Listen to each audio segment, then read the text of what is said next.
and everything nice. We are on Culture Kitchen, Kama Kawaida, and I am so honored to have the one and only Lulu Kitololo. She's a creative communications designer. She owns an amazing studio. She's done it all. She creates worlds. Exactly. Lulu, yes. Karibu sana. Asante. How are you asante. doing this evening? I'm doing great. I'm doing great, and I'm really excited to be here. Thank you. It's good to see you. Yes. I was really looking forward to this conversation. Me too. And guys are so excited about, listening to, getting into your world. And, we discuss everything creative, communication. Yeah. So for folks who do not know you, yes, tell them what you do. Okay. And what inspires you to do what you do. Okay. All right. So I am a creative, and that looks like a few different things. Right. So I run a studio where we create art goods and stationery with my hand-drawn illustrations on them. Right. And we call it Lulu Kitololo. Yeah.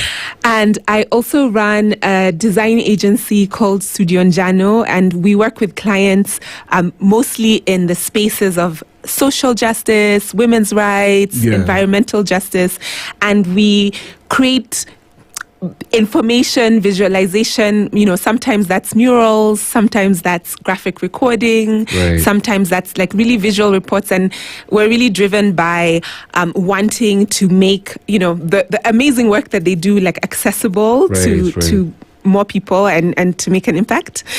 I also founded a festival called Afri Love Fest, yes. And we've been on a hiatus since COVID, but it's coming back this December, and we're doing it in Taita. Wow. Yeah. Yeah, that's amazing. Yeah. And the last thing I want to mention, so in June, I'd gathered some creatives that I really respect and admire, and we had this mission, we're going to create a design conference in Nairobi. And so we held that in June, and it went amazing. Nice. So now we're looking at other events and resources we can create for our community of creatives. And it's our kind of name is 1 million thriving artists. Oh, that's amazing. 1 million is a good one. Yes, that's the goal. That's a good number. At least. Yeah. and you know what? Mm-hmm. While you're speaking, I'm just thinking, you sound very passionate about creating stuff. Yes. Has this always been what you wanted to do since you were really young? So it's interesting because creating stuff, yes, but I didn't necessarily know what that would look like. So I remember as a kid, I would be in the kitchen experimenting. I'd be outside making things with whatever I could find. I was always making stuff, but at that point, I didn't have a vision of, what does this look like in the future? Yeah.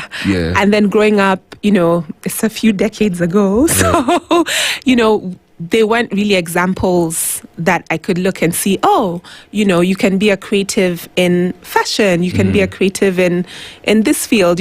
Like back then, we didn't have those examples around, really. So I really didn't know until I think I'm still even figuring it out. Yeah. It's a never-ending process. Yeah. And I'm curious. Now, obviously, you have a studio. Yes. And what that means to me is storytelling. Okay, yeah. Documenting stories and you're putting them out there. Yes. Through design. Yes. Yeah, design work and storytelling. Yes. How did that play out? I think just out of my own curiosity. So, for instance, a lot of the stories I tell are around different aspects of African culture, right? And that just came out of me being interested in different aspects of culture, not just in Kenya, beyond. I'll learn about something and then I'll be like, I want other people to get to know about this thing. And so now using my visual skills or visual tools to be able to tell that story. So I think it's really driven just by my curiosity, my interest, and just wanting, like our continent is so rich and diverse. There's so much like goodness. So it's just really wanting to bring that out. And so also that we can be proud of who we are and not feel like we have to be something else. Yeah. The creative process is such an adventure. No one knows where it leads to. The future it's literally mysterious. You chose that path. Yes. When I bet you other guys would be like, see, you could have just chosen the safe one. Yeah. A typical 9 to 5. Yeah. Work a regular job. Yeah. So why didn't you go for the safe one? I mean, I can't imagine. So for example, when I was in high school and I was very good at all subjects, so people were like, "Oh, you should be a doctor, you should be an engineer," and all these things, and it didn't inspire me, And luckily, my parents were supportive. But so I think it's just wanting that diversity, that inspiration. Every day is different. Every project is different. Right. So just really, just wanting the challenge of it as well. Yeah. Yeah. And I'm curious, over the years, how has this path changed how you perceive life? Yeah. I think being a creative teaches you to be really resourceful. That's something that I think I really got from college time.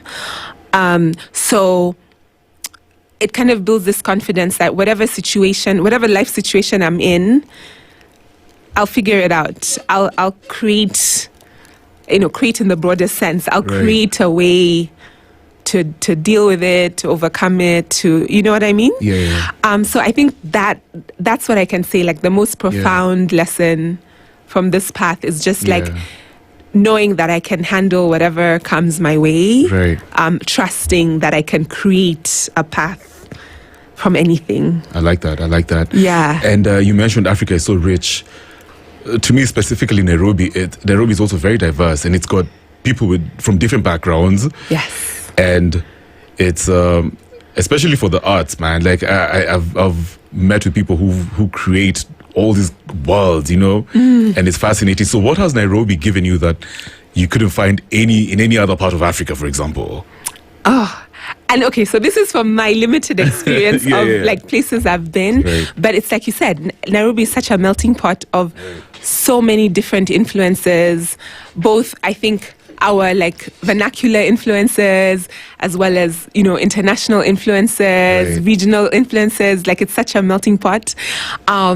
So I think out of that you're just gonna have creations that you're not gonna have anywhere else. We're cosmopolitan and we're still tied somewhat to our tradition. So it's when you bring all those things together, the energy is so inspire. I know. It's amazing. Because literally even me, whenever, I'm just out here traversing the city, doing my own thing, and then I'm just like, oh my God, I didn't know about that. Yeah. Oh, look at that. Wow. It's it's fascinating. It's such a cosmopolitan space. Yes. And that's good. Yeah. And how does it reflect in your day-to-day life? The richness of not just Africa, but Nairobi, right? Yeah. Yeah. What really inspires you? For example, is it the typical Boda guy over there? Yeah. Or is it the influencers? Yeah. Where do you get the inspiration from? I'm always I think our pop culture is so colorful. How we come up with just phrases and just the Kenyanisms, that you don't find anywhere else. Right. And then I'm always, my husband isn't from Kenya, and I'm always trying to translate and interpret things, and it's no, you can't get it the same way. I just think we're such a colorful people. We're so creative. We're really, really creative. So how do you balance global influences and of course the local ones that you have? How do you make your work authentically African, but at the same time having a global touch to your work? Got you.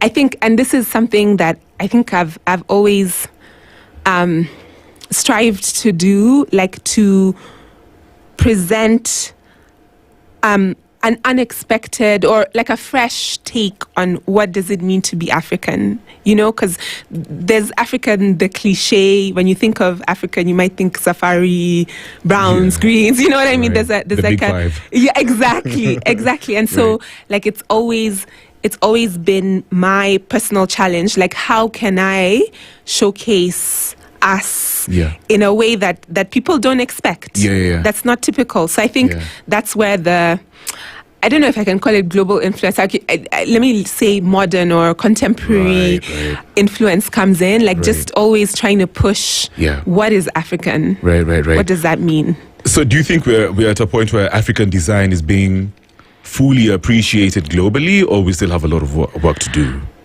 I think we're definitely way further along than 10, 20, 30 years ago. I wouldn't say fully, because I think there's still a lot of tokenism. And I think there's still this expectation that African is going to be a bit inferior when we're creating world-class work in, all the dimensions, all the sectors and industries. So I don't think that's appreciated yet. And I think part of it is on us, What do you mean? Self-hate, maybe? We just have an inferiority complex? I think so. And and that's why excellence is such a big part of my work. Like, how can I always strive for excellence? Like, not giving myself an avenue to slack because we're in the third world or whatever, people want to say. Like, just really holding ourselves to a high standard. Right. Yeah. And that's going to lead me to my next question. I'm curious, for the people who consume your work, even your clients, for example, of course they have feedback. They give you feedback. Yes. Now, do you care about reviews, or for you, you're comfortable with whatever you put out there, as long as you know it's excellent, it's good work, that's all that matters, as long as you feel like it's authentic? Or are you open to reviews and they're like, okay, fine, okay, I need to improve this, Yeah. So how does that work for you? Yeah, definitely. I mean, so with the agency, of course, the client has commissioned us for a certain result and their expectations there. And it's a very iterative process. So, we will have rounds of critique and feedback, and so that we can, like elevate the work to what works, So that's just part of the process, like getting that feedback, constructive feedback, and implement it. For our products, which, it's fully our creation and we're putting it out there in the world, it does matter. Yeah, feedback matters, because if people don't like it, they're not going to buy it, and then we can't sustain the business, right? So we definitely are open to hearing what people have to say. I guess there's a thin line between feedback and reviews. Okay, I see what you mean. So reviews where, it's like, maybe some people think you're not really that African. Got you. It's too perfect. Got you. Do you care about those types of comments? No. I mean, because actually, what is African even? It's true. Is it because it's made by an African? Is it because it's a certain subject matter? Is it like, it's such a big question, right? So, I'll listen to those comments and hey, everyone has space for their expression. Yeah, I like that. So hold that thought, guys. That is Lulu Kitololo. She's a creative and communications designer. We're talking the art of living intentionally, creativity, culture, and conscious living. I've got some Maya, space and